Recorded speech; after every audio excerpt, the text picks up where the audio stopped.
গত ২ রাত আমি ঠিকমতো ঘুমাতে পারি না। এই ভয়ঙ্কর দৃশ্যটি দেখার পর থেকে আমার মনের মধ্যে, আমার চোখের সামনে সবসময় এই দৃশ্যটার ছবি ভাসছে। সবসময় আমি যেন এই দৃশ্যটাকে বারবার স্মরণ করছি। ২ দিন আগে আমি হঠাৎ ফেসবুকে স্ক্রল করতে করতে এই ভিডিওটা আমার চোখের সামনে পড়ে। আর আমি যখন এই ভিডিওটা দেখা শুরু করলাম, তার মাঝ বরাবর যেতে না যেতেই আমার মনে হচ্ছে আমার নিজের দমটাই বন্ধ হয়ে যাচ্ছিল। এই ভিডিওটা যখন দেখছিলাম তখন আমি আমার নিজের মেয়ের কথা চিন্তা করছিলাম যে এখানে যদি আমার নিজের সন্তানটা থাকতো, আমি এই দৃশ্যটা কিভাবে দেখতাম। এটা তো অন্যের সন্তান, সেটাতেই আমি সহ্য করতে পারছি না। আর যার মা এটা দেখবে, তার কেমন অবস্থা হবে আমি আসলে এটা বলে প্রকাশ করতে পারবো না। আমাদের মতো যারা মারা আছে একমাত্র তারাই বুঝতে পারবে যে এই দৃশ্যটা কতটা করুণ, কতটা কষ্টদায়ক একটা দৃশ্য। আমি আসলে ভিডিওটা আজকে আপলোড করার অর্থ একটা সতর্কতামূলক আমি ভিডিওটা আজকে আপলোড দিচ্ছি একটা সতর্কতামূলক ভিডিও হিসেবে, যেন আপনাদের মতো আমাদের মতো আরও কিছু মানুষ এটা দেখে কিছু শিখতে পারে।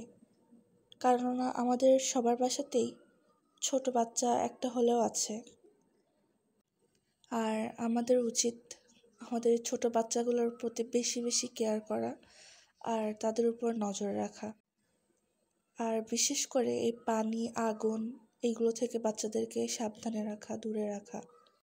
অনেক সময় আমাদের মায়েদের এরকমভাবে এতটা কেয়ার করা বা চোখে চোখে রাখাটা সম্ভব হয় না।